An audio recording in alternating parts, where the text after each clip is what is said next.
Acorn TV is your new home for obsession-worthy mysteries, with captivating series from around the world. Indulge in gripping dramas and suspenseful thrillers, from cozy to calculated, from misdeeds to murder. Binge classics, new titles, and exclusive originals with Acorn TV. Stream anywhere, anytime, always ad-free. Visit acorn.tv for a 30-day free trial with promo code ACORN30. Acorn TV. Great TV solved. When it comes to quality sleep, Ashley has you covered with top mattress brands at winning prices and with special financing options available. You can snooze now and pay later. Plus, your mattress purchase helps give the gift of better sleep to children in need and U.S. Special Operations Forces. Visit your local Ashley store or shop online today and make every snooze count. Financing is subject to credit approval. See store or ashley.com for details.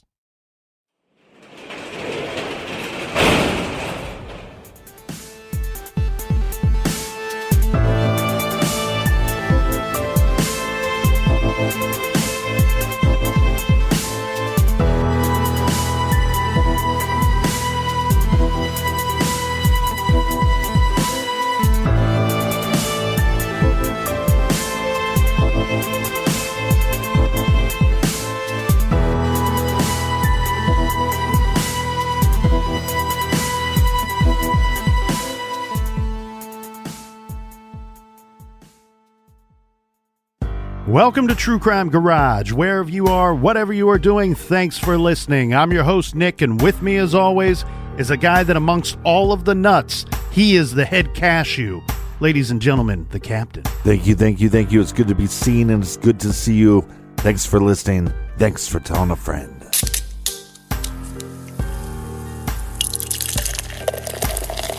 This week we are featuring Seventh Son American Strong Ale by the good folks over at Seventh Son in beautiful Columbus, Ohio. Garage grade 4 3/4 bottle caps out of 5.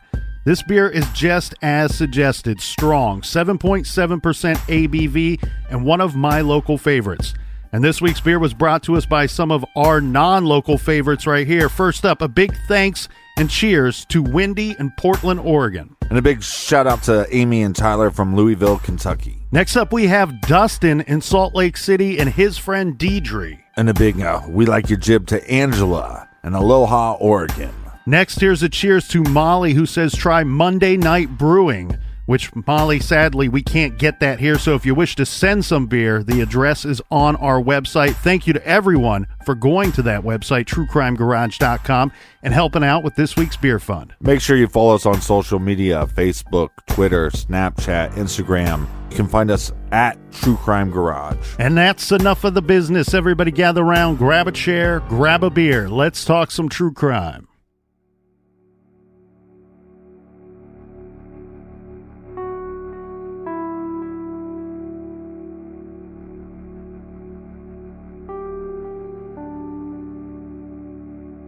Brian Randall Shaffer grew up in Pickerington, Ohio, a suburb of Columbus. He is the oldest of Randy and Renee Shaffer's 2 sons. Brian graduated from high school in 1997 and went on to attend The Ohio State University. 6 years later, he graduated with a degree in microbiology. In 2004, he began studies at Ohio State's College of Medicine.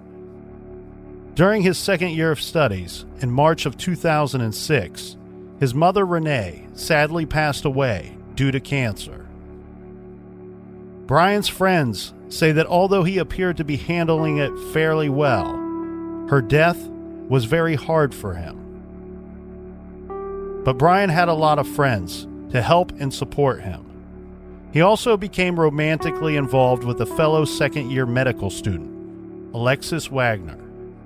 She, along with their families and friends, believed that Brian would probably be proposing to her, most likely on a trip to Miami the couple planned for the beginning of April. On March 31st, classes at Ohio State ended for spring break the next week. Brian and his father, Randy Shaffer, celebrated the occasion by going out for a steak dinner that evening. Randy noted that Brian seemed exhausted from his studies and cramming for some important exams. At 9 p.m., Brian met his friend Clint Florence at the Ugly Tuna Saloona, a bar in the South Campus Gateway complex on High Street. An hour later, Brian called his girlfriend, Alexis. She was away, returning to her hometown in Toledo, about a 2.5-hour drive from Brian's location, to visit with her family before she and Brian were due to depart for Miami.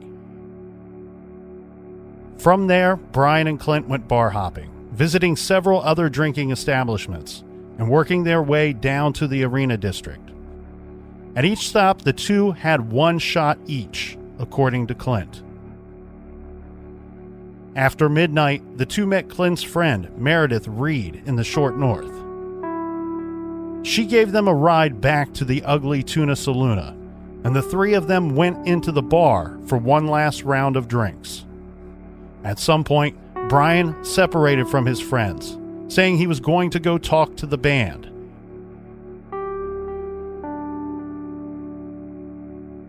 As closing time was approaching, Clint and Meredith say they were looking for Brian and calling him repeatedly. Unable to find him, they left the bar with the other patrons when the bar closed at 2 a.m. Then, they waited outside for Brian, but never saw him. They assumed he had gone back to his apartment without letting them know. Brian's girlfriend Alexis and his father Randy Shaffer both tried to call Brian later that weekend, but he did not answer. On the morning of Monday, April 3rd, Brian missed the flight to Miami that he and Alexis had scheduled long before. At that time, 27-year-old Brian Shaffer was reported missing to the Columbus Police Department. The investigation led police back to the Ugly Tuna Bar, where Brian was last seen. The South Campus Gateway Bar had security cameras. Detectives reviewed the footage, which showed Brian, Clint, and Meredith going up an escalator to the bar's main entrance at 1:15 a.m. Then, Brian could be seen again, this time outside of the bar, around 1:55 a.m., talking briefly with two young women. The two women leave, and then Brian is seen moving off camera in the direction of the bar, apparently to re-enter. Later, Clint told police that he had seen Brian after he returned inside the bar, and they were planning to leave, but he lost track of him. However, what investigators could not find on the security camera footage was Brian leaving the bar when the Ugly Tuna closed. To add to the mystery, back at Brian's apartment on King Avenue, just 6 blocks away from the Ugly Tuna, his car was found still parked outside. Inside the apartment, nothing seemed out of place, and nothing appeared to be missing.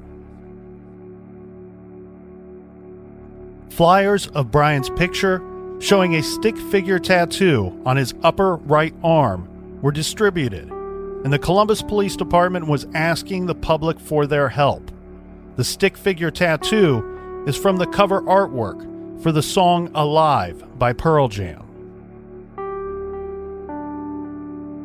Broken-hearted, Alexis called Brian's cell phone every evening before going to bed for a long time after the disappearance. Usually, it went directly to voicemail, but one night in September, it actually rang 3 times. A ping from the phone was detected at a cell tower in Hilliard, just 14 miles northwest of Columbus. Singular, Brian's wireless provider, said what Alexis heard may have been due to a computer glitch.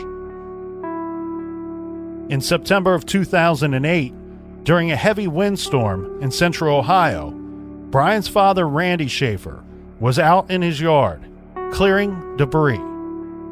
A branch broke off from a nearby tree and fatally struck him. Neighbors found his body the next morning and called police. After, Randy's obituary ran online. A condolence book was posted. One of the signatures posted read, "To Dad, love Brian," U.S. Virgin Islands. This suggested Brian might have left Columbus for a new life elsewhere. However, upon further investigation, the note was found to have been posted from a computer accessible to the public in the greater Central Ohio area, and it was determined to be a hoax.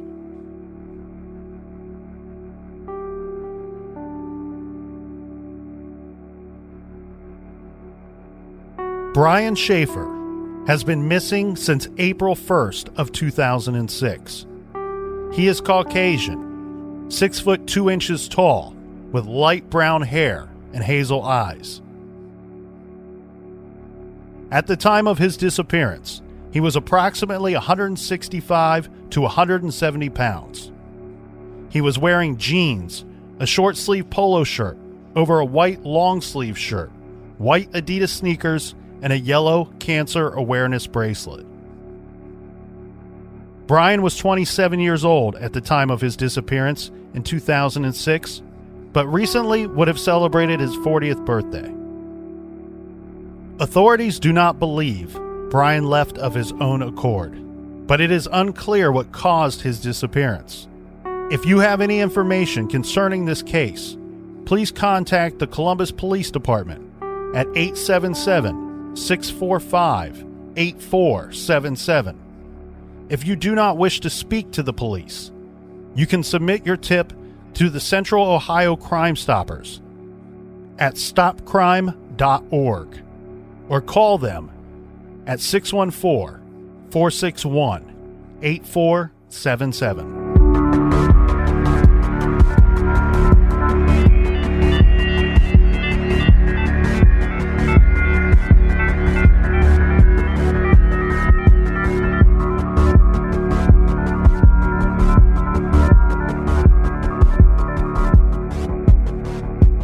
Back in 2016, we covered the missing persons case of Brian Shaffer, and it has since become one of our red light cases, one of our favorite missing persons cases that has intrigued us and the listeners throughout the years. Joining us today in the garage, we're so happy to see you guys, longtime friends of the show, Tim and Lance from Crawlspace, from Missing Maura, from... How many podcasts do you guys have? Like 10 now? All of them except this one. Okay. And I just heard that they bought half of our show. Ooh. But the sale is currently in the works. So by the time this episode's over. My half. You bought my half. Yeah. Well, welcome to the garage, guys. Thank you very much. This is beautiful. Yeah, thanks for having us. It's a lot more cozy than I anticipated. It's very nice here. Could you tell us a little bit about your projects? First with the Crawlspace and then Missing Maura. Sure. I'm Tim, and we cover a lot of missing person cases. We cover some murder cases. We kind of bounce around a little bit on Crawlspace, but we will do kind of comprehensive looks into certain cases like Brianna Maitland for one. And we also do Missing Maura Murray. That is 98 episodes deep at the current moment on the Missing Maura Murray. And with Crawlspace, we try to speak with people who are like-minded in this genre. So criminal psychologists, investigative journalists, other podcasters, whether it's, true crime podcasters or maybe somebody that has a connection to it. And so, yeah, we try to be sort of a little bit more all-encompassing with Crawlspace. There's also Empty Frames, which season 1 was about the Isabella Stewart Gardner Museum heist in Boston, which is probably the most significant art heist in history, at least in America. And we moved on from season 1 to season 2. We started covering other art heists, other art crimes, other significant moments in art history, because we didn't realize how much we really liked it when we were doing Empty Frames, and we made a bunch of connections, and these people would email us stories, say, well, did you know about this one? Did you know about this? Did you know that this is a fake? And they thought it was real. So it really kind of piqued our interest. So regarding the missing persons case of Brian Shaffer, I liken you guys to missing persons experts, 90-some episodes of Missing Maura. Captain and I have been longtime listeners of that show. Thank you. Do you guys remember the first time you heard about the Shaffer case? I think it was from you guys, actually, a couple of years ago. I remembered seeing a video of it, and I don't even know where I saw the surveillance video. And then, yes, I made the connection after hearing you guys cover the case. And then I realized, oh, that video that I saw, that guy who left the bar and he was sort of on the edge of the frame of the surveillance video. Oh, that's that guy. And I can't remember when that video was released or where I saw it, but that was the first time. And it was maybe it was like 5 or 6 years ago. There was like a 9-minute segment on a national show years ago. Yeah. On the case.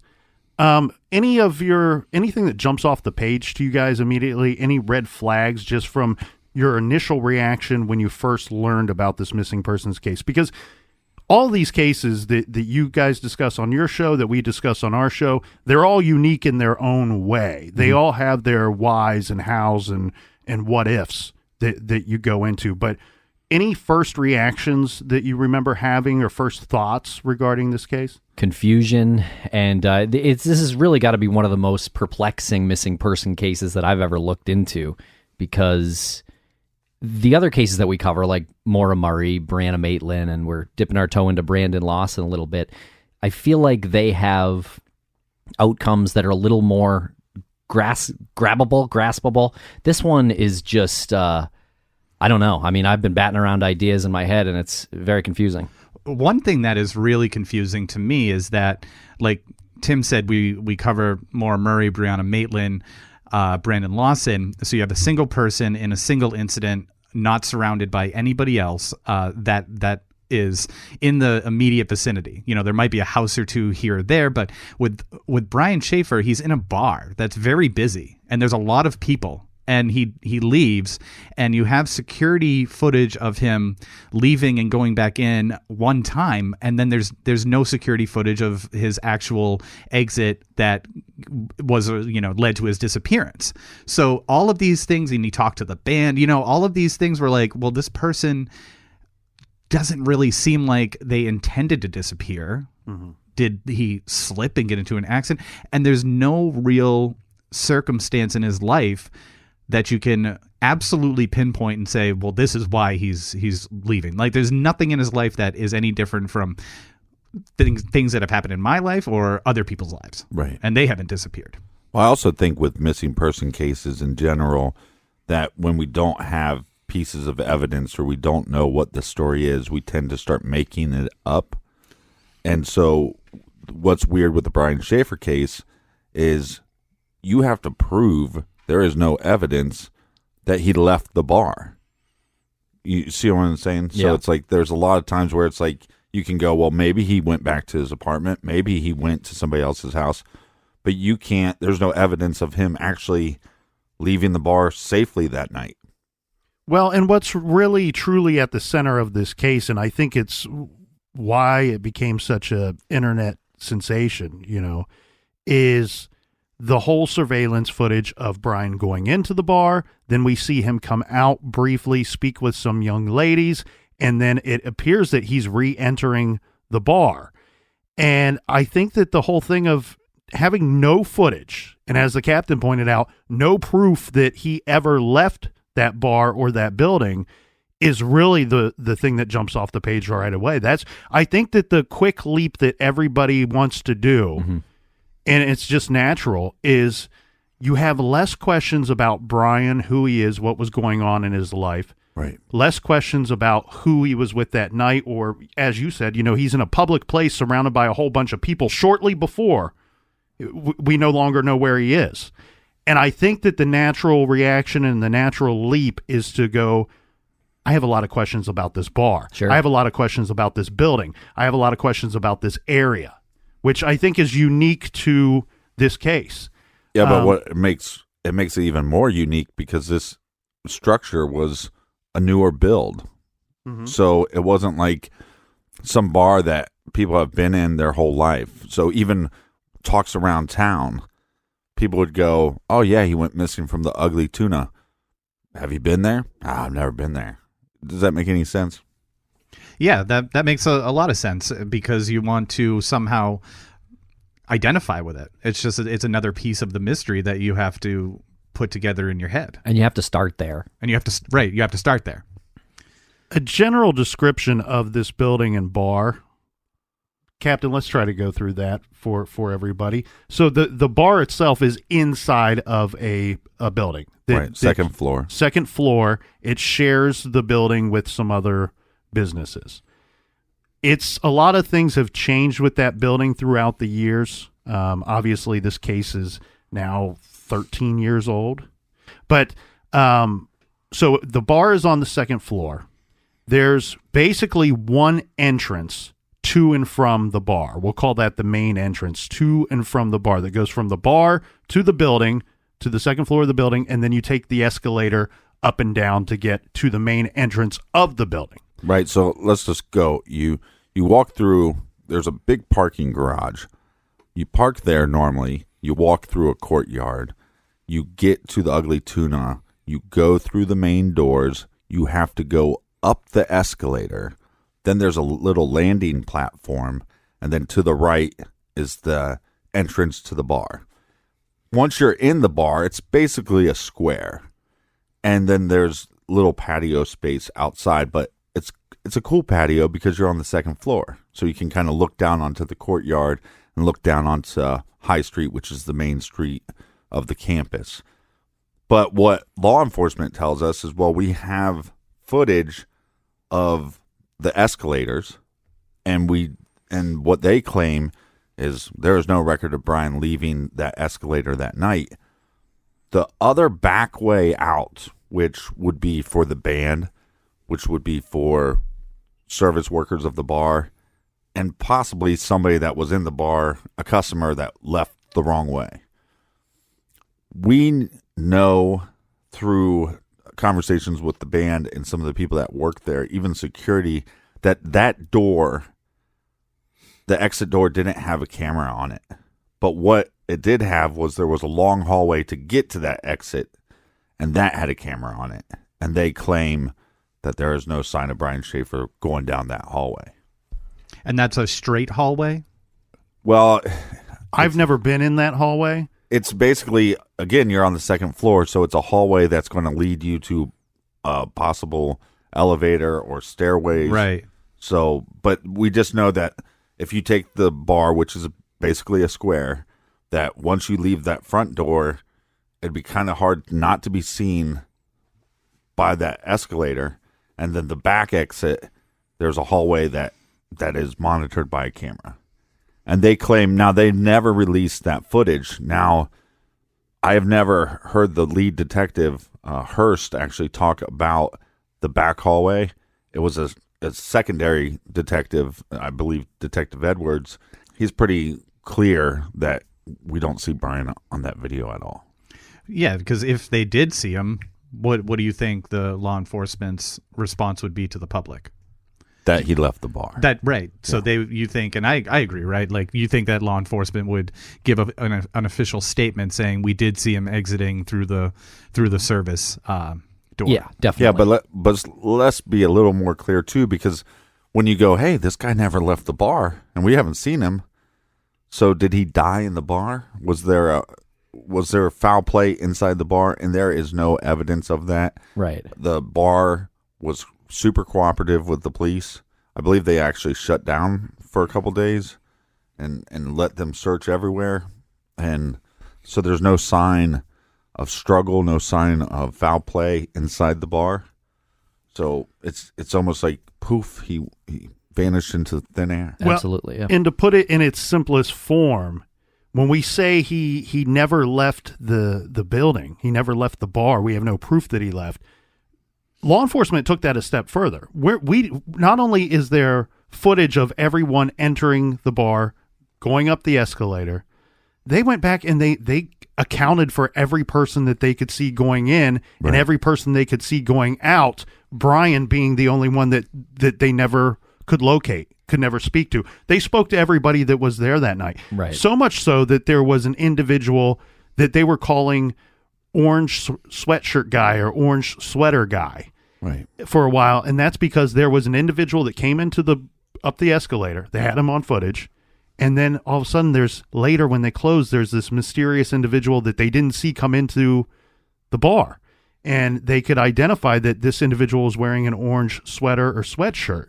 It took a while, but they tracked down that guy, and he had what everybody would, it's a believable story. I went into the bar wearing this outfit, and I brought my sweatshirt with me. I got cold, I put it on, and left with it on. That's why I looked different, may have appeared to be a different person on surveillance footage. So all these people are accounted for. Now, there are obviously a lot of theories out there regarding this disappearance of Brian Shaffer, but one of the more dominant theories, well, some of the more dominant theories are, did someone murder Brian? Did he kill himself? Is he still alive? You know, did the death of his mother just 3 weeks before the disappearance and the stress of medical school cause him to run away from his life? For the longest time, I thought somehow he got out of the bar, even though we don't see him, made it down the stairs and left the building. This obviously would be difficult with the cameras. But if he did, and this is what I've always kind of thought, and I believe this was my theory when we first covered it, was that this was simply a robbery that went bad. His apartment was 6 blocks away. It's quite conceivable, being drunk and missing his ride after the bar closes, that he would just walk home. Well, let's go through that for a second, too. So Brian goes up the escalator. He's with his friend Meredith and Clint, 2 friends that he's been out drinking with all night. And he's pretty flirty with some women at the Ugly Tuna. At some point, they're going, hey, Brian, we got to go. And he goes, I'm going to go talk to the band. They then say they didn't see him. Maybe he went to the bathroom. I believe they claim that they checked the bathroom, and they also called Brian, I think, several times to let him know, hey, we're leaving. And plus, the bar is closing. So they don't hear from him, so they take off. We have them on footage leaving the parking garage. I do want to point out something real quick here, too, on that note, Captain, regarding them saying, his friends Meredith and Clint saying, well, we checked the restrooms. We're looking for our friend. Right. The layout of the bar is such that the restrooms, there's a very little hallway. I mean, it's like 2 steps into this hallway, and you very quickly can enter the women's restroom or the men's restroom. That little hallway containing the restrooms is very close to the main entrance of the bar. Right. So it's not like they went to the other side of the bar, checked the restrooms, and he could have slipped out the front door without the friends seeing them. Mm-hmm. They would have been in a prime position had he been either using the restroom, in the restroom, or attempting to leave. But also, this bar is such a square that if you walk into the front entrance, and there's a little bit of a nook that you have to get into the bar, but once you're actually into the bar, you can pretty much see the whole layout of the bar. So if your friend was way over in the corner, you could see him. So very strange. And then for the longest time, we didn't know what the name of the band was. And luckily, with a new, let's say, investigator on the case, Nicholas West, he was able to come out and say, hey, we know the name of the band, and the band is called Rock House. And we were able to actually talk with all 3 individuals, and they didn't have anything spectacular to say because they don't remember talking to him.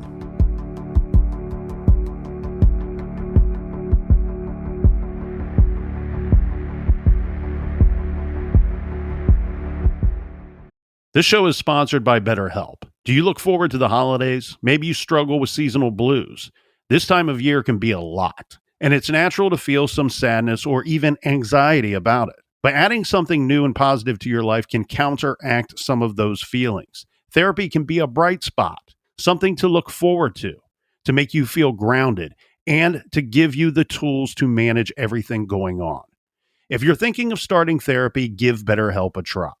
It's entirely online, designed to be convenient, flexible, and suited to your schedule. Just fill out a brief questionnaire to get matched with a licensed therapist and switch therapists at any time for no additional charge. Find your bright spot this season with BetterHelp. Visit BetterHelp.com/garage today to get 10% off your first month. That's BetterHelp, HELP.com/garage.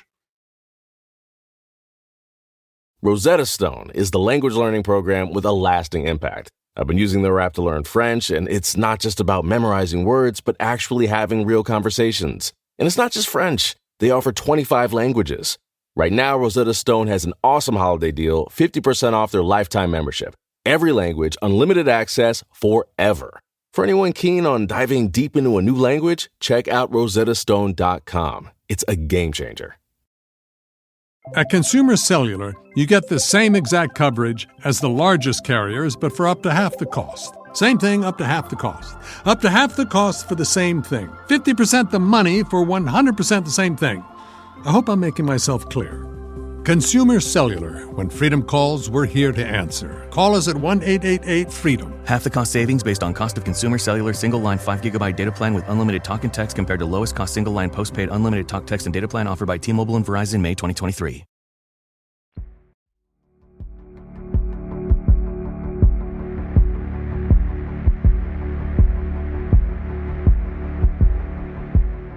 So Brian wanted to talk to the band at like 1:55 or something. That's what I've read, and the bar closes at 2. So around 1:55ish, he is last seen going to talk to the band, and you just said that the band has no recollection of speaking to him, and the bar closes at 2.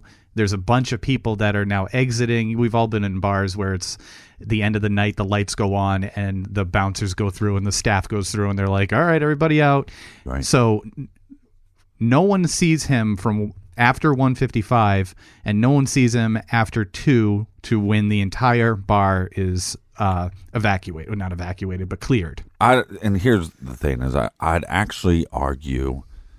So let's just go through a little bit of what the guitar player told me. Okay. And I actually played with this guy in a band for, I want to say, at least 5 years. This guy was very meticulous on how he loaded in his gear, how he unloaded his gear. He was the utmost professional. And I learned 10 years older than me, but it's like you play a gig with him and you go, oh, that's how it's done. And the guy would get to the gig, pull up his car to whatever the entrance was, unload his stuff, and at the end of the night, whether he took his guitar out to the car first or his guitar amp out to the car first, he almost did it the same way every time you played with him. It was like, so I said, hey, what do you know about that night? He goes, well, I know I was there. I know I don't remember much, but they did have a handful of friends that came out to party with them because it was around springtime and everybody's like, hey, let's go check out Rock House. And I believe it was like maybe the second time they ever played there.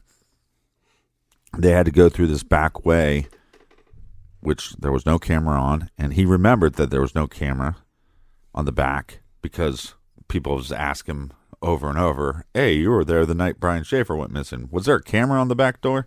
He's like, no, there wasn't. But they have the band on footage going down that hallway. Or that's what the detectives claim. So he says they're talking. He doesn't remember talking to a guy. He also is the type of guy that wouldn't give a guy much of time to talk. Like, oh, you want to talk about guitar? I don't really care. So he loaded up his stuff. He remembers having an Explorer at the time. And as he's loading up the Explorer, his buddies, not like customers, left the same way he left. And they were all around his car. And he also states there's 3 guys in the band. They left the same way. All of our buddies left the same way. And people that worked in the bar left that way. So there was a herd of people that left through that back entrance. And I wonder if that's where the detectives are missing something. Dude, they have to be missing something. When they say that everybody was accounted for, that's not accurate. That can't be possible. I don't think that's true. If Brian got out of the bar, it's true. Right. How would he get out of the bar without being seen on either one of those cameras? I don't know. Right. So if he didn't get out of the bar and he didn't crawl up into the ceiling tiles. Yeah, I was going to ask about the roof. I mean, I harkens to Elisa Lamb a little bit, but was there obviously searches of the roof and things like that, I'm sure. That's interesting because I don't think we've ever gotten into that type of discussion actually with anybody. And I've talked about this case 1,000 times. What about the restroom? Is there a window? Because now you're saying the roof. Okay, so no window. So how would he get to the roof? So regarding the band situation, The stage itself is like, it's not like separated from the crowd. Anyone can just walk right up to this little stage and talk to the band at any time. The 2 times that I have been there, it's not uncommon for people in the crowd to be handing people on stage drinks. So there is a lot of little interaction. Right. So it's not unheard of that Brian very well could have spoke to anyone in the band, maybe everyone in the band, and they not recall him because he's just another guy at the bar, just another 20-something that they talked to 50 different people that look like him that night. Well, and we're all dudes. I mean, let's be honest. If you're playing guitar and there's a bunch of girls there to talk to you, are you going to take the time out to talk to them or some dude you never met? But it's also the type of bar that the management did not, frown upon the band getting nice and toasted while they were there as well. Right. So there is an interesting thing that I've recently heard on this case is there was another exit from the bar, and that was a fire exit. Now, so this would be one that is clearly marked that says, if you open this door, the alarm will sound. Okay. It's not really a public entrance or exit. The interesting thing that I heard recently, and I have no way of verifying this, but someone that was there that night, someone that spoke with Brian, and this would be one of the women that were outside that we see him on surveillance footage at 155 go outside and talk to, right, just outside of the bar, still inside the building. She has said that it was somewhat common knowledge to the regulars of the Ugly Tuna that you could open that fire exit without any alarm actually sounding. Well, and let me stop you there. It doesn't have to be common for regulars. Like Brian wasn't really a regular there, but all he had to do is see somebody do it once that night, and then he was like, or be so drunk he ignored the sign. Right. True. And right. From what I've been told, that fire exit will lead into what is the construction, what would have been the construction area at that time. Is that behind the building? So, Captain, help me out with that. That would have. They talk a lot about. Like I said, it's a newer build, so a lot of people talked about that there was construction happening. Some of the restaurants in the building weren't complete yet. Some of the stores weren't complete yet. That speculation has kind of been thrown out the window recently, claiming that the stores, for the most part, were done. There was some construction going on, some light construction, some drywalling and stuff like that. The major construction was in the basement. That there was, I don't believe that the stores were separated yet in the basement, and I think they were trying to separate those to give them possibly storage.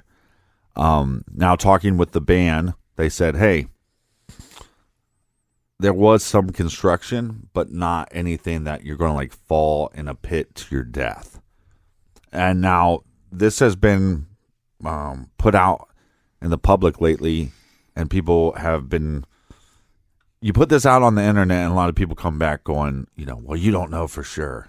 And because that's one of the big things on the internet is that he fell into a hole and got drywalled over, or fell into a hole and they put cement on him, or he fell somewhere and accidentally died and the construction company buried him inside the building and to cover it up. This is interesting. I'm looking at this on Google Earth, the building. And so the parking garage has always been there, correct? And that's behind it. Yeah. And it's right on a corner. So the construction was in like the little courtyard here on the side. So it looks like you can walk through a courtyard where they probably have tables.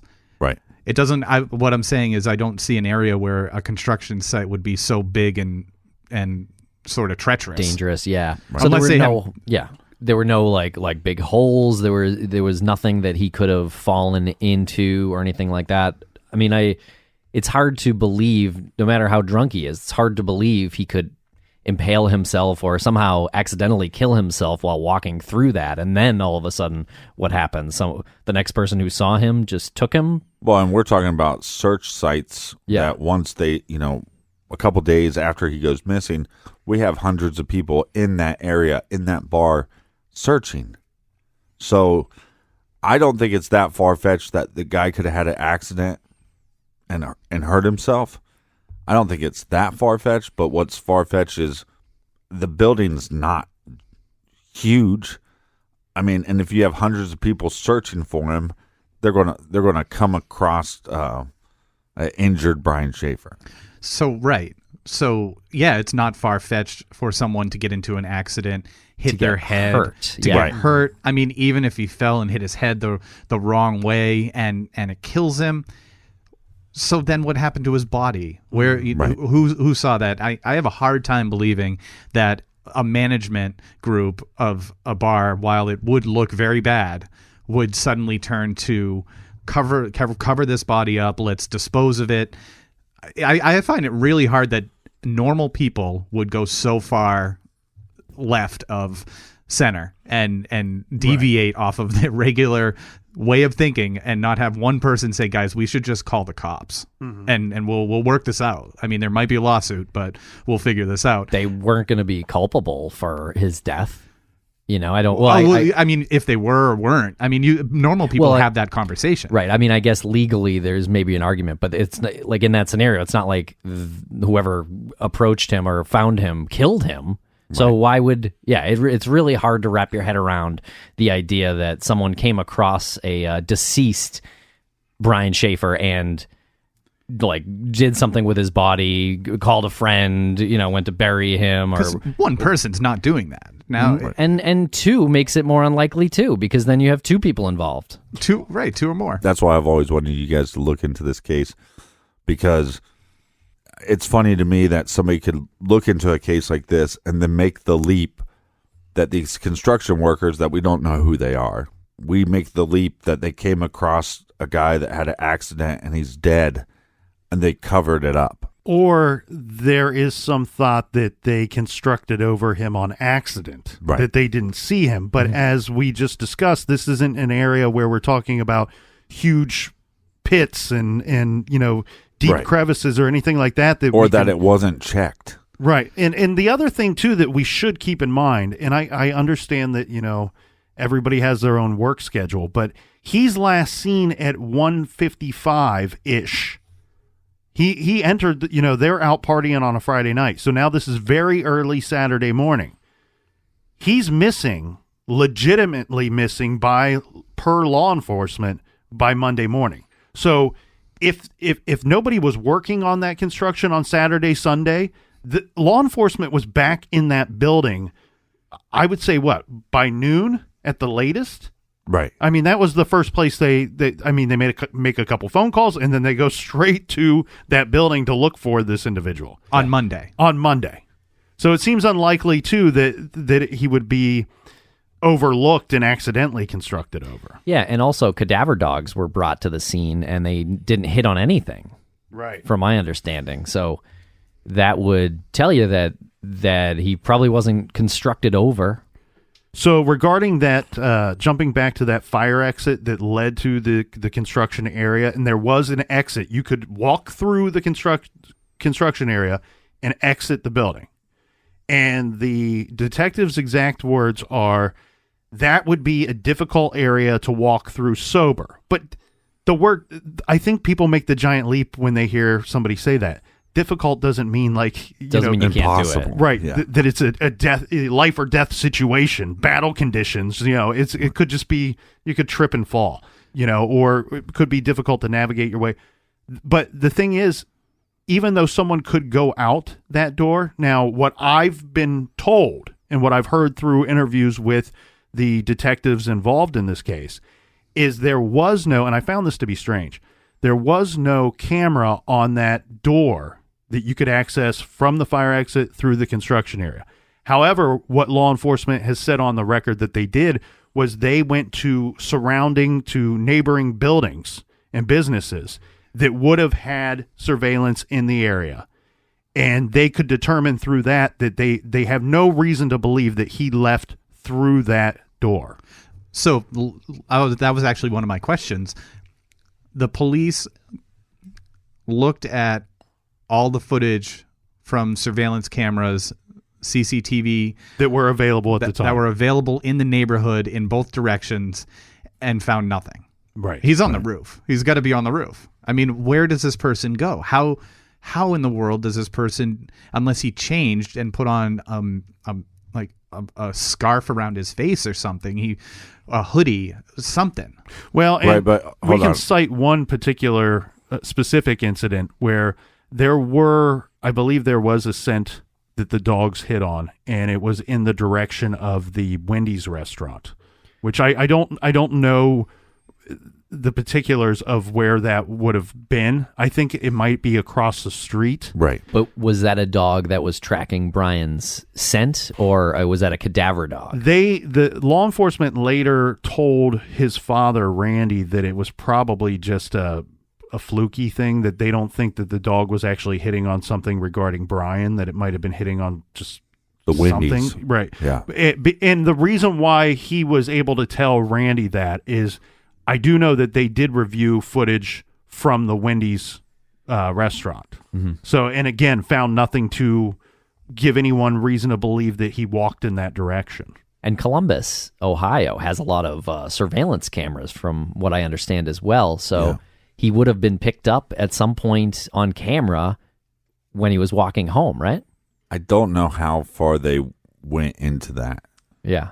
Or some of these stores at that time, because the campus was kind of going through they were revamping it, so they're making it a little bit nicer, a little more college friendly, Renovating. A little more friendly for everyone, actually. It was not so friendly of a place at 3 a.m. on a Saturday. right? Were you dangerous? In the 90s, you know. Yeah, but if you look at it now, you'd be like, wow, I'll walk anywhere at 4 o'clock in the morning down there. So regarding where his apartment is in relationship to the Ugly Tuna Saluna bar, it's my belief that once he got off the main strip there, he's 6 blocks away down King Avenue. And the businesses, there's not many on King Avenue. There's a big church. There's a whole bunch of apartments. And this is kind of an old area, an old street, old buildings, old apartments. It's my belief, and I'm very firm on this, is that once he got off that main strip, I don't think there would have been any surveillance, Right. or much to pick him up or anyone. One thing I can't get out of my head is, when you're in a bar, when you're in a location or anywhere, you're often being videotaped, and you don't know. You don't know it. You're not aware of it. And furthermore, you don't know where you are on the frame. So if you're trying to hide from a surveillance camera that you don't know what the frame is, Right. how are you going to do that? Mm-hmm. It seems impossible. Right. Well, and like I was saying before, law enforcement released the footage of the escalator, and I believe at some point right after he went missing, there was a website I believe they would send you to, and it was like an hour-long footage. It was basically 15 minutes before the bar closed to an hour later. And I remember watching the whole hour or whatever was released to the public. Now it's just like a couple short clips. You see the clip of him going up the escalator. You see him talking to the 2 girls just outside the bar, and then you see him. You see some people leaving the bar, but you don't see Brian, obviously. But they've never released that back hallway footage, and I just wonder, I'd really like for them to release both of the footages, because I think now with people with trained eyes or this armchair detectives, how many people could sit there at their work instead of being on Facebook and go through this footage and maybe pick up on something that they didn't see. Yeah, it's a great point. But I think if they were to release those videos, then you would have people photographed, like the band members, for example. So you'd have to blur their faces out. And then if you put out a video with people's faces being blurred out, the armchair detectives are going to be like, how do we know that's not Brian? Right. Well, why would you blur out somebody's face? Why wouldn't you? Well, if you're law enforcement, that's what they do. You don't want regulars, approaching these people and saying, I know what you did. Or yeah, whatever. that's true. That's true. Well, and I'm going to give a couple statements that are going to contradict themselves. But regarding that back hallway footage, let's call it that. okay, this back hallway. They say they've seen the footage. They saw the band. They saw other individuals leave through this area. I've got to believe that there is no reason. I don't find anything weird about them not releasing it. What I think we would have here is if they had reason to believe, or any type of actual evidence that they believe that he left the bar alone or left with someone, that would be the statement. That would be the statement. Yes. That would be, because you need the public's help. You need the public to get off this idea of the building and the bar and go, okay, well, did I see something on the street that night? At least the general direction. We saw him walking towards this street. It's only weird in this situation because we have this mystery about someone vanishing into thin air, never leaving a bar. Every other case where you have a scenario that's exactly the same, but there's evidence or something to suggest that they did leave their location, be it alone or with other people, what is the statement law enforcement always gives? This individual is missing. Last seen leaving the bar alone. Last seen leaving the bar with other individuals. We would not only like information regarding this missing person, but we also want to know who these individuals are that this person was seen leaving with. And so that would be there's no reason for them not to release that type of statement. So I think that we can firmly say that there is nothing to indicate to the investigators that are closest to this case that they have proof that he left the bar. Now, here's where I go to the other end of this and kind of contradict this. I think that while they don't have any proof that he left the bar, I think that all of the investigators, all the detectives that worked this case the longest, I think, and they've not been on record to say this, I think they all believe that he left the bar.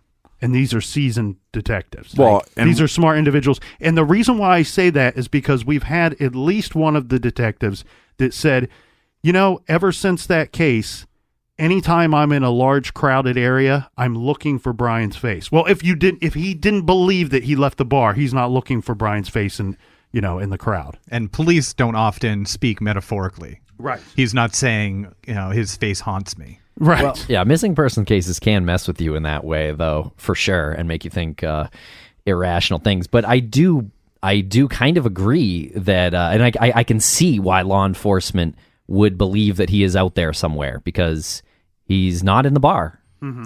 Now, would he, pardon me for mispronouncing this, is it the Olentangy? Olentangy? Would he be crossing that river, the Olentangy River, on his way home?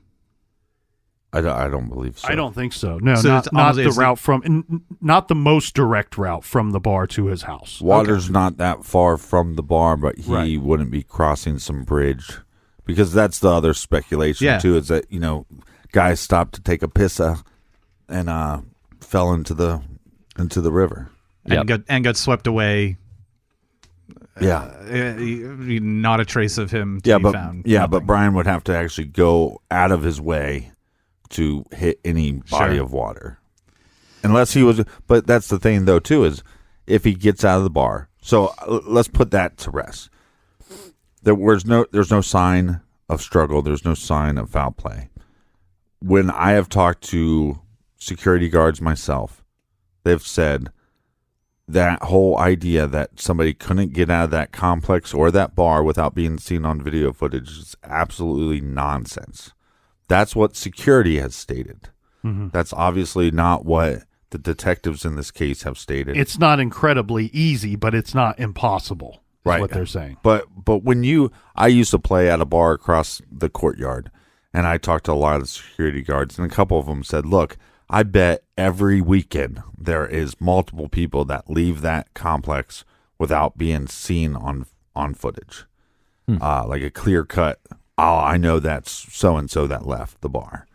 So there goes the colonel. So that's coming from security guards, and then coming from the band. They're convinced that when they left, that there was customers, that there was their friends, there was people that worked at the bar. When your buddy tells you, a guy that you know really well, it wouldn't surprise me if if Brian was in that group of people when we left.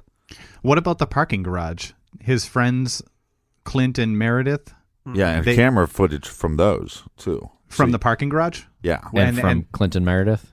Yes. Okay. Okay, so there's camera footage of them walking back to their car? Well, Captain, clear that up for me, because I've heard the same thing, too, that there is camera footage in that parking garage, which makes sense. This is even to this day, now being 13, 14-year-old parking garage, is still very well lit. It looks brand new today. Right. It's bright as all get out. Like you can't. There's not a dark corner in that parking garage. But regarding the footage, do you know if that's just footage of incoming and outgoing cars and vehicles, or is it footage of people? I think you can see some people walking, because what they did know, and there's a video somewhere, I think it was, like I said, or like you were saying earlier, this was covered for like 9 to 10 minutes on a Dateline, or 9 to 10 minutes on a 20/20 or something. Mm-hmm. And at some point they have an investigator walking from the parking garage.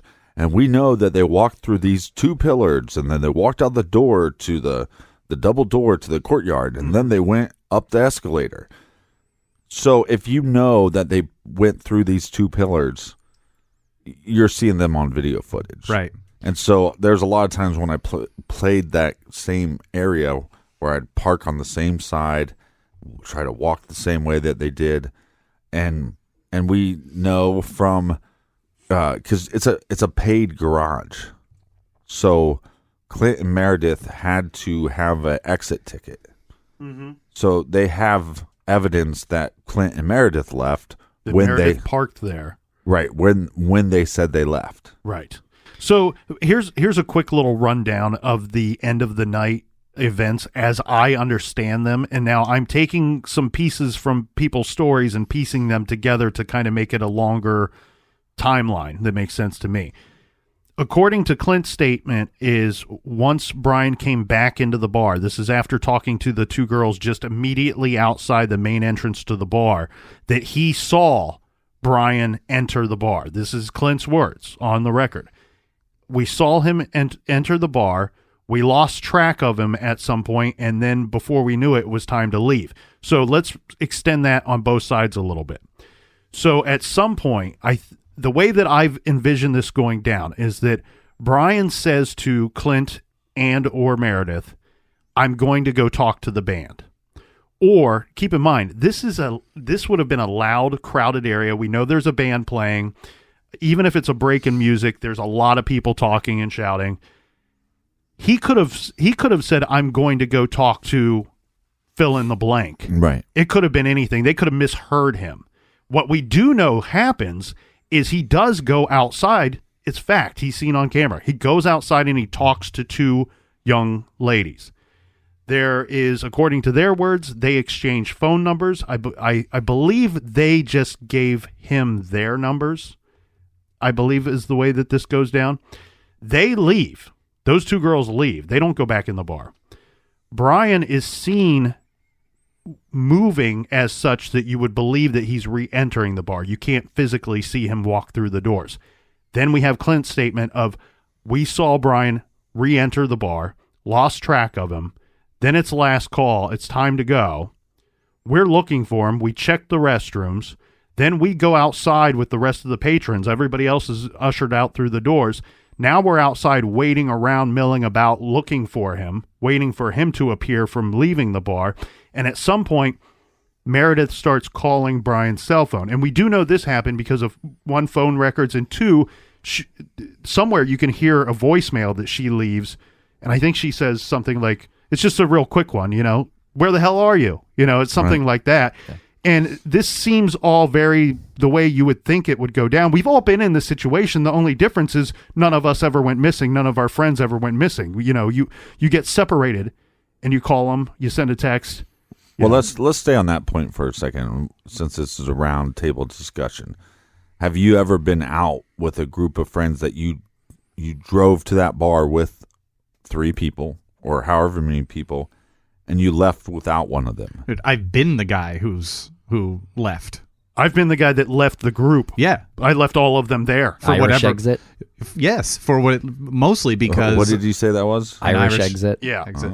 That's when you don't say goodbye. You just leave. You're just a little drunk, usually, yeah. Yeah, and that's because if you stay, you're going to get over that point of like too much drinking and you know your limit. So you gracefully exit the situation. You bow out. You bow out. Now, from there, I would walk to the train and take the public transportation back to my Boom, you're on camera. and I'm on camera. Right. Yeah. I'm also like clearly intoxicated and still aware. Like I can remember doing this, so I'm still aware of what I was doing because I left knowing that if I had one more, that would be too much. Yeah. So it wasn't like I was crazy blackout drunk. I knew that would be the case if I stayed. Well, now it's more common for a male to do this. Yes. Or this to be, because I think sometimes when people look into this case, they go, "I'd never leave my friend alone," and I'd argue, yeah, if a female friend wanted to stay back and talk to the band, I'm not leaving them. But if my buddy was like, "I'm going to go talk to the band," I'd be like, "Cool, dude, I'm out." Yeah. Sometimes you just lose track. You're doing your own thing. Yeah. And I think the other question, the narrative was always Brian was going to go on vacation starting Monday, and he was possibly going to propose to his girlfriend. And so the idea that he was trying to hook up with anybody, I think initially was like taboo to say. Like, because he's missing, we don't want to say there's evidence of him trying to hook up with other girls. Well, there isn't. He might have gotten someone's number drunk, but that's not hooking up with someone. Well, it but might not be cool, but we do have their statement saying that he was aggressively hitting on them. Okay. And I think that's, again, that doesn't point to evidence that he was trying to have a one-night stand with anybody, but he's also aggressively flirting with somebody that he didn't know. And did he have somebody else on the side? Did Brian have an ex-girlfriend that he called for hookups? did anyone hear about that? Well, so there's some speculation lately that his high school girlfriend, which was real close to him, he grew up in Pickerington, and she moved away for school, and there was a lot of rumors that's been coming out lately that he had a on-again and off-again hookup relationship with her. So when she'd come back into town, they would hook up, whether or not she had a boyfriend or whether or not he had a girlfriend. So, but as far as that night, I don't think she was. I don't even know if she was in town that night. What about his psychological autopsy? Yeah. What's the mindset of somebody so in the thick of medical school? What's that person like outside of going out and having some shots and drinking with buddies? This is a really driven guy, correct? Yeah, absolutely. He was in college, university for 6 years at that point, or 7 years. Committed to being a doctor. Yeah. But I see. I wonder. To me, that's debatable. Whether he was committed to. Yeah. Okay. Just because there's very strong evidence for both sides of that argument.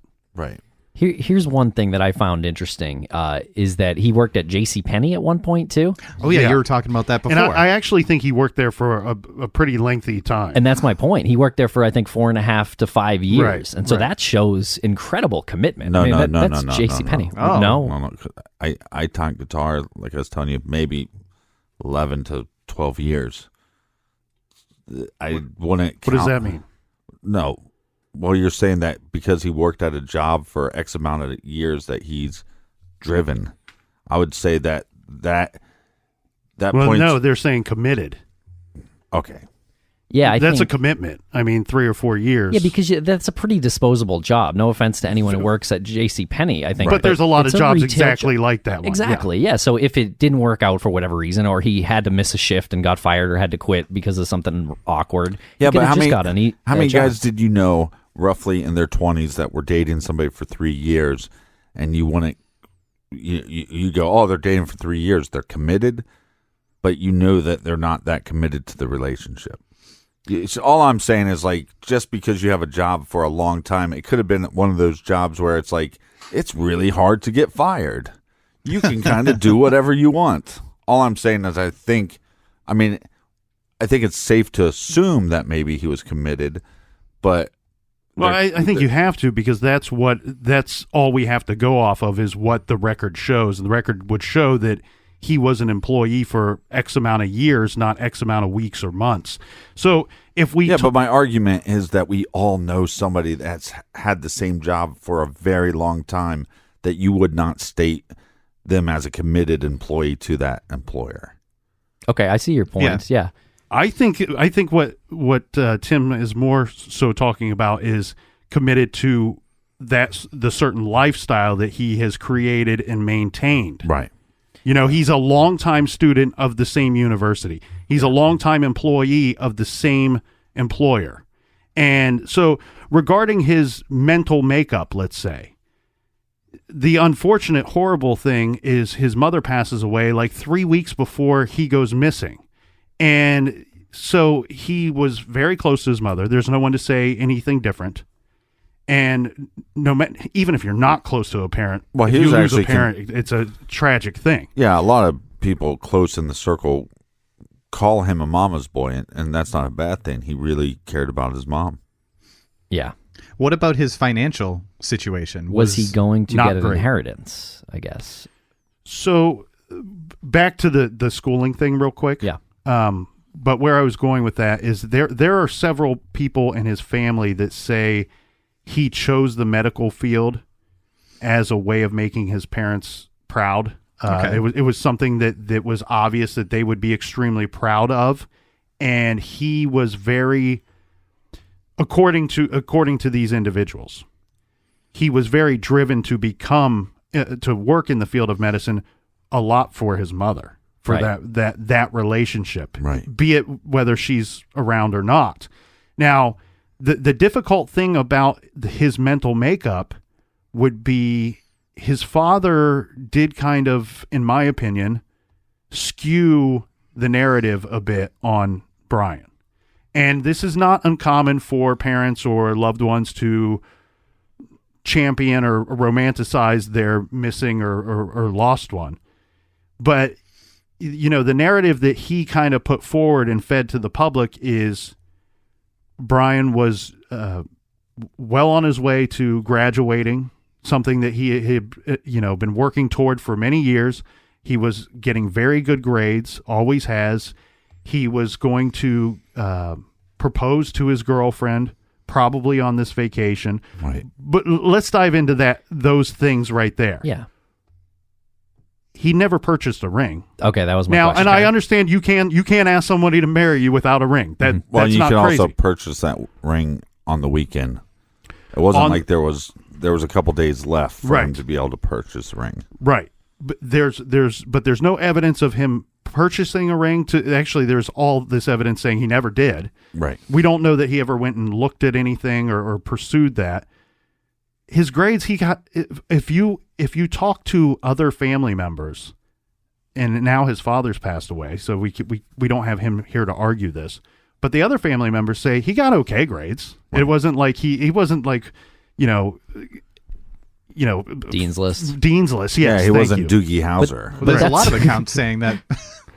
A lot of accounts saying that he got excellent grades. Right. I think a lot of people will look at someone who's in medical school and wants to be a doctor. They're instantly like very, very smart. Doogie Howser. Well, yeah, but I think sometimes, again, it's a missing person. Yeah. So when you're interviewed, how was he as a student? He was excellent. He was excellent.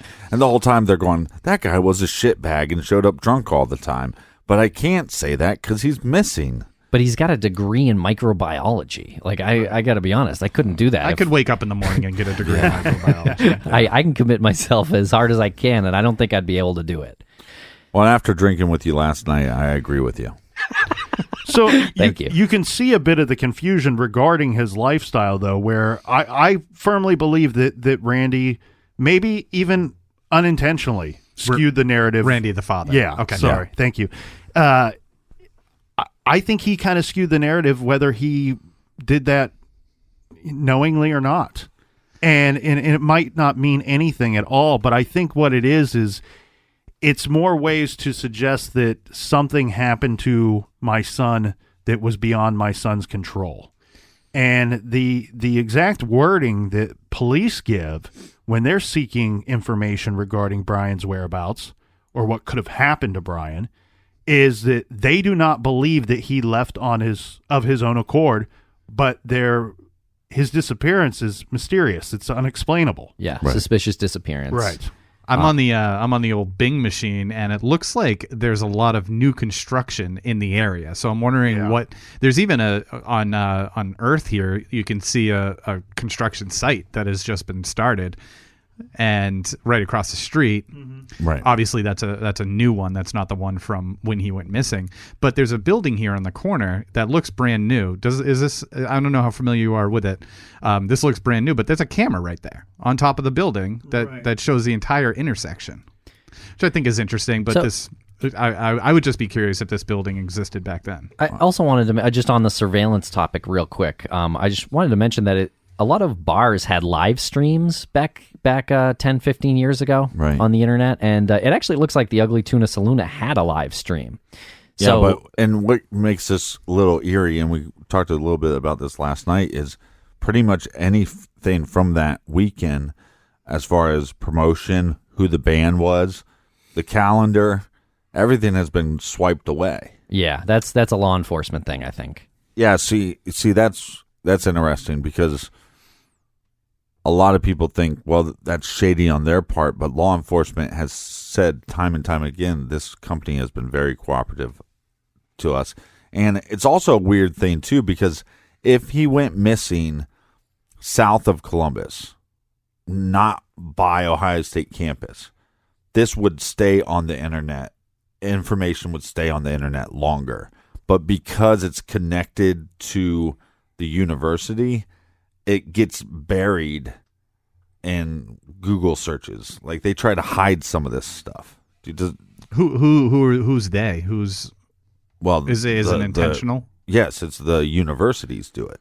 The university is trying to suppress some of the information that would be put out there to protect their reputation? Well, we've seen this a couple times because Joey LaBute went missing around that area. Wasn't a student, but any time that there's been a missing person from Ohio State, you get on Google, it's flooded initially, and then they start burying that. That's why I'm always on Bing. Because they do not want you. They do not want somebody's parent Googling Ohio State, and the first thing that comes up is medical students missing. Yeah, and we've heard that with Maura Murray and UMass as well, but that's out of their control at this point. And the state of New Hampshire. Right. At the people who run the White Mountain region. Junior college enrollment just went way up. Way up. I'm going to community school for you, son. I feel safe at a community college. What about his cell phone? Yeah, when did it stop ringing? Yeah, that's weird. And when did it start ringing again and then stop? So his girlfriend would try it repeatedly, and then one day it would always go to voicemail when she was trying it. Right, and then to voicemail. Yeah, and then one day it rang like 3 times. It seems like that it didn't ring at all from the beginning. Once they knew he was missing, right? They would call and it would just go straight to voicemail. So that night? So that Saturday and that Sunday, people are calling Brian. Now, so we know the girlfriend was calling on Saturday. It's just, boyfriends, girlfriends tend to talk every day. No big deal. She's not heard from him.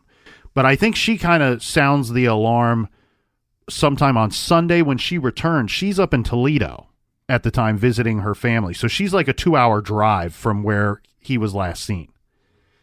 So she comes back into town, and I think by this point, Brian's father, Randy, has already attempted to call him, but there's no red flags for Randy yet until she returns to town, the girlfriend, and alerts Randy saying, I haven't been able to get a hold of him. They go to his apartment. He's not answering the door. then this spawns the family, the girlfriend, to start looking in the area. Okay, and by Sunday night, they're looking in dumpsters. That's not a great feeling, not a great situation when you are looking in dumpsters. So they at some point notify the police department, to which the decision is made. I don't know if it was made amongst the family and law enforcement, or if it was just made amongst the family that, well, if he doesn't show up for this plane ride, this flight to Florida on Monday morning, he bought the ticket. Yeah. And we should throw this out there too. This is a guy that is very much in debt from being a college guy for so many years. So it's not like you willy-nilly just buy a plane ticket and don't show up. Right. Do we know if he charged it or if he paid debit or whatever? My guess, this is just a guess, is that he charged it, because I don't remember if it was the private investigator that was later hired by the family or if it was one of the detectives involved. But when discussing Brian's finances, one of them pointed to he had multiple lines of credit and credit card debt. Okay. Which is not that uncommon for a student, because you have, especially a student of that, as far as books and stuff goes, those can be very expensive, and JCPenney's not paying for all that. Have you guys... Oh, sorry. So back to the cell phone thing, though. So we know people are calling him that weekend. We can assume that the calls, simply to find out where he is, continued for some time. Right. But at some point, his girlfriend, heartbroken, decides to cope with this. It's comforting to her to call his cell phone. And she said that she would do it once a day, at least once a day, and it was usually be in the evening. Well, he goes missing March 31st, April 1st. She's calling the cell phone daily. And it was at some point in September where the phone always went just straight to voicemail. But on this one particular day in September, it rings 3 times. How in the world did she handle that? She said it was the best sound she ever heard, I think. Yeah. I mean, but to so quickly have that hope just crushed. Right. That's insane. Yeah, because then they contact the cell company. So what was it? So we got a ping, right? Well, Singular told we did get a ping. So the ping went to a tower in Hilliard, Ohio. So Columbus is directly in the center. Hilliard would be, as I call it, just straight west. It's like a straight shot west of Columbus, but the newspapers said it was 14 miles northwest of Columbus. So, but again, if that's an incoming call, is that reliable? Because you're now seeing that with like the Adnan Syed case, where they're saying ping technology, especially around that time, only worked when it was like an outgoing call would be reliable, but an incoming call wouldn't be reliable. Well, and to further that thought, they give a pretty detailed explanation for that, but it is a little bit of a guess. But let's keep in mind, where we're hearing the explanation from is law enforcement. We're not hearing it directly from Singular, who law enforcement spoke with. But what law enforcement has stated is that they were told by Singular that what most likely occurred is that there was so much action on the circuit, so many people calling or using data, whatever, that when she attempted to call him, it should have just gone straight to voicemail. But instead, there's so much activity, it then bounced to another tower. And when it bounced to another tower is when it would have started ringing. And then once it's accepted by that tower, it's dropped because or went straight to voicemail, because now it's actually connecting. It's almost like a hold on signal for the person calling, even though you think that it's, oh my God, he turned on his phone or somebody's got his phone. The crazy thing though, too, is what's so wild about this, it's not unheard of for someone to kill someone and keep their phone. I mean, we know Long Island serial killer did it to the point where he not only kept the victim's phone, but then reached out to family members of the victim to taunt them and harass them. Right, and that would explain the hundreds of cell phones in your trunk. So I remember before this explanation went out, before this explanation came out by police, because there was a rumor that his phone rang. Mm-hmm. And my immediate thought is somebody kept his phone and just happened to have it turned on at that moment for whatever reason, and it caught a ring. It caught a call. Yeah, my initial thought was it was Brian turning on his phone in this suburb of Columbus, which is a little distance away, and Not far, yeah. also not where he grew up in Pickerington.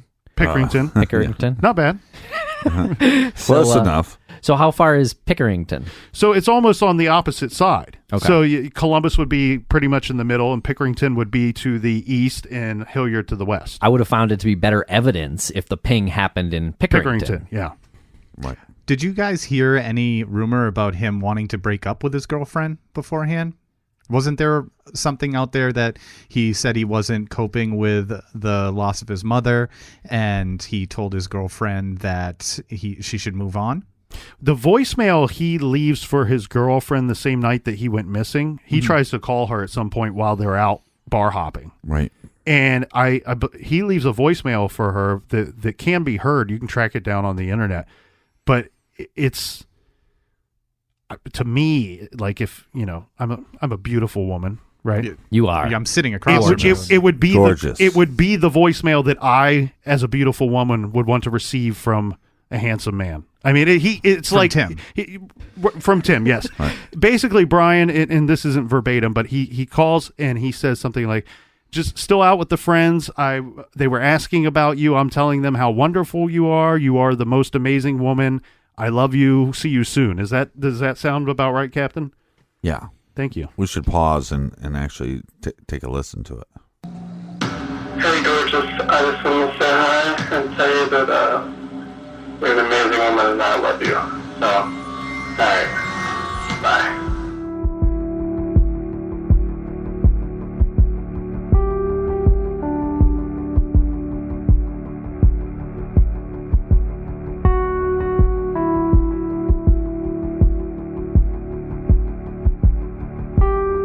For all of our old episodes, you can find them on the Stitcher app.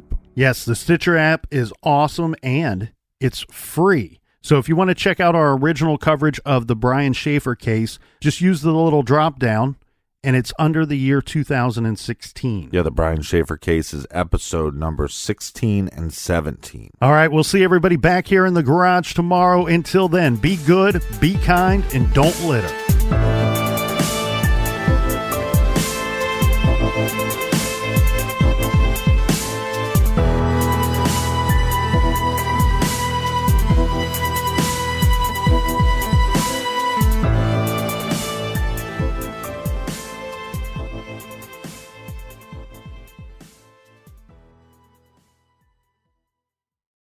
You can live out your MasterChef dreams when you find a professional on Angie to tackle your dream kitchen remodel. Connect with skilled professionals to get all your home projects done well. Visit Angie.com. You can do this when you Angie that.